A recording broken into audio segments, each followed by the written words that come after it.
ঠাকুরগাঁওয়ের পীরগঞ্জ উপজেলা দৌলতপুর ইউনিয়নের নানুহার এলাকায় কৃষকের মাঠ দিবস ও আলোচনা সভা করা হয়েছে, যেখানে বিশেষভাবে তুলে ধরা হয় জিঙ্ক সমৃদ্ধ উচ্চ ফলনশীল বৃধান ১০২ এর গুণাবলী ও সম্ভাবনা।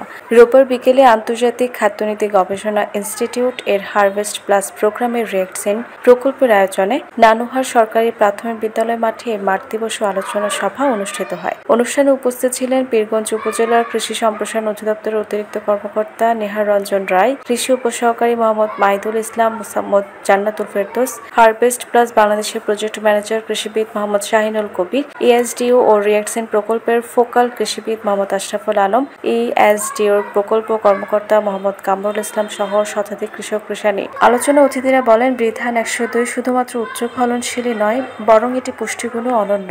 এতে বিদ্যমান জিঙ্ক শিশু, কিশোর কিশোরী ও গর্ভবতী নারীদের পুষ্টির ঘাটতি পূরণে গুরুত্বপূর্ণ ভূমিকা রাখতে পারে। কম পানি, কম সার এবং কম পরিচর্যাতে এই জাত থেকে মিলছে ভালো ফলন, যা কৃষকদের জন্য একটি বড় সুযোগ। সভায় কৃষকদের ধান উৎপাদন, পরিচর্যা ও বীজ সংরক্ষণের কৌশল সম্পর্কে ধারণা দেওয়া হয়। উপস্থিত কৃষকদের অনেকেই জানান, তারা ভবিষ্যতে বৃধান ১০২ চাষে আরও বেশি আগ্রহী, কারণ এটি শুধু আয়ই বাড়াবে না, বরং পরিবার ও সমাজের পুষ্টিও নিশ্চিত করবে। রিয়েক্টসিন প্রকল্পটি কানাডা সরকারের অর্থায়নে world vision, nutrition international, McGill বিশ্ববিদ্যালয় ও হারভেস্ট প্লাসের যৌথ উদ্যোগে বাস্তবায়িত হচ্ছে। বাংলাদেশে এই প্রকল্প পরিচালিত হচ্ছে আরডিআরএস ও ইএসডিওর মাধ্যমে। আয়োজকদের পক্ষ থেকে জানানো হয়, হারভেস্ট প্লাস দীর্ঘদিন ধরে জিঙ্ক সমৃদ্ধ ধান, গম এবং মসুর ডাল সহ বায়োফর্টিফাইড খাদ্যশস্যের উন্নয়নে কাজ করে যাচ্ছে, যা খাদ্য নিরাপত্তার পাশাপাশি পুষ্টি নিরাপত্তাও নিশ্চিত করছে।